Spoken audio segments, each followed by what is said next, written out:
السلام عليكم ورحمة الله وبركاته. أهلا بكم أعزائي المشاهدين في حلقة جديدة من برنامج سر الصنعة. النهاردة هنشوف مع بعض طريقة جديدة مختلفة وغريبة عن السجق، يعني الحلقة دي لمحبين السجق. يلا بينا نشوف هنعمل إيه. قبل ما تبتدي بس في الحلقه يا استاذ سامح، في حاجه انا عايز اقولها لك عن السجق. يا جماعه احنا هنتكلم النهارده عن السجق. معقوله في سجق في العالم لحمه يبقى لونها احمر، تستوي تنزل النار تطلع منها لون احمر؟ هو ده مش سجق، ده اي حاجه محطوطه جوه هنكات على لون احمر، على مكسبات طعم.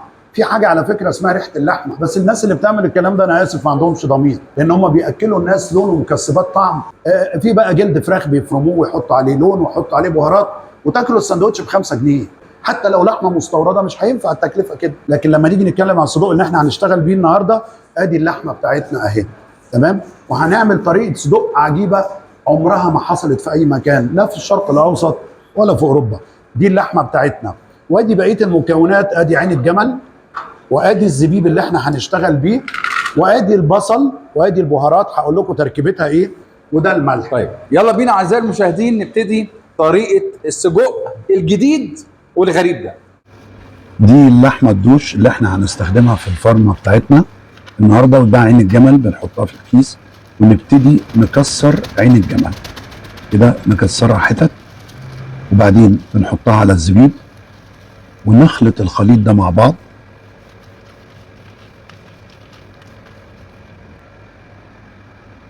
بعدين ناخد اللحمه على المفرمه،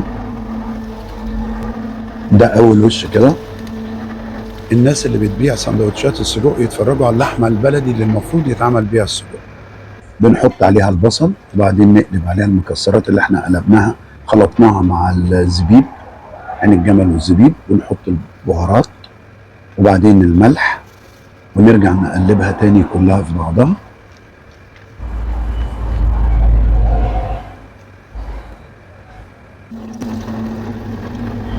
ونرجعها على المفرمه تاخد الوش التاني عشان يتخلط ويتعمل ميكس اكتر، وكل ده يدوب مع بعض، كل الخليط ده يبقى متجانس مع بعض.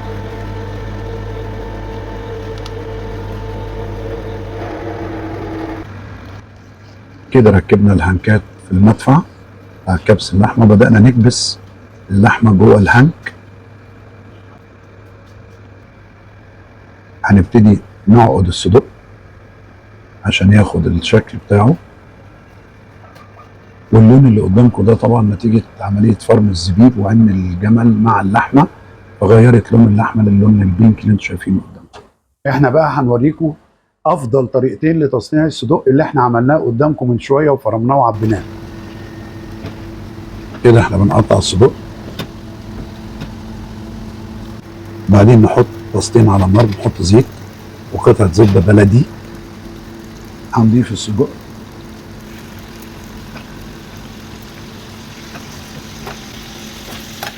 دي الطاسه اللي هنعملها بطريقه الزبده بس.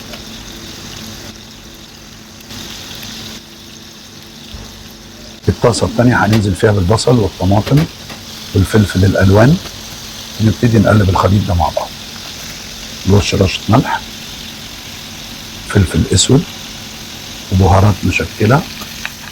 اما البهارات الاساسيه اللي اتحطت في خلطه اللحمه وهي بتتفرم هي عباره عن حبهان وبابريكا وسماق وجوز الطيب ومستكه. وكده استوى الصدق بتاعنا. تسلم ايدك بجد. بالهنا والشفا عليك، لازم تدوق عشان تعرف الطعم ايه الاول، ما ينفعش. حته صغيره بس كده.